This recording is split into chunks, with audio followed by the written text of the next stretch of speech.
Doing a recap of Friday, April 8th trading. We're looking at TQs. Took 0 trades. I had one that I was looking at and I didn't pull the trigger, and it was a day that might have been.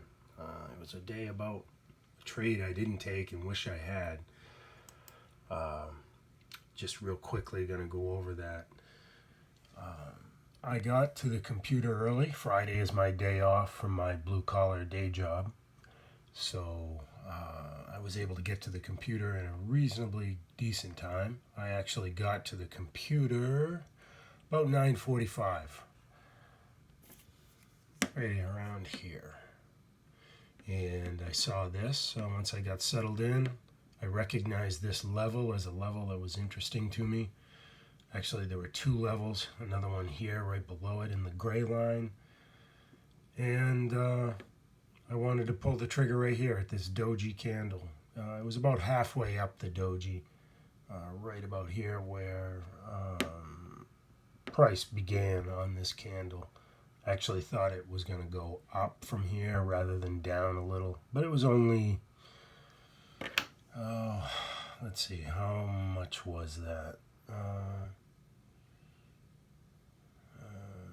Let's see here. So I would have thought about entering at about 70, 51.70, that is. Price eventually went down to 51.53. So had I taken the trade, I'd have been down maybe 20 cents before it reversed. So I had pretty well nailed the bottom on this. As it turns out, it would have been the bottom of pretty much the day until the close. So, or near the close. But I didn't take the trade because I genuinely thought we might get down into this 51.34 area. And I was being optimistic. I wanted to be correct. I wanted to be right. And that is not a good way to trade. That's not a good attitude to have. Sometimes, all the time, you really have to be flexible. And you always have to keep your powder dry also. But in this case, I did not. I could have gone in. I was looking at 500 shares. Because price had dropped so much, I'm going to take a shift over here to the 15-minute chart, and it'll give you a better idea of how much price had dropped through the day. Just got to get this set up here. So right there. I'm doing this recap on Saturday morning, so I'm having to adjust my charts to show you just where I was.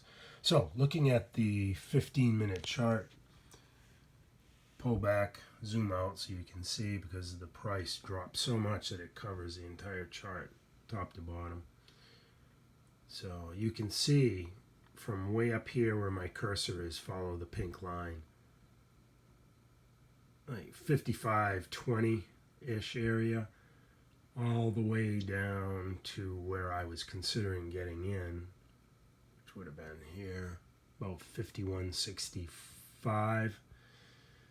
It's a pretty big drop, and that was a clue to me that a reversal was imminent, and I was right on it. I was ready to pull the trigger, and I didn't because I waited for, let's see,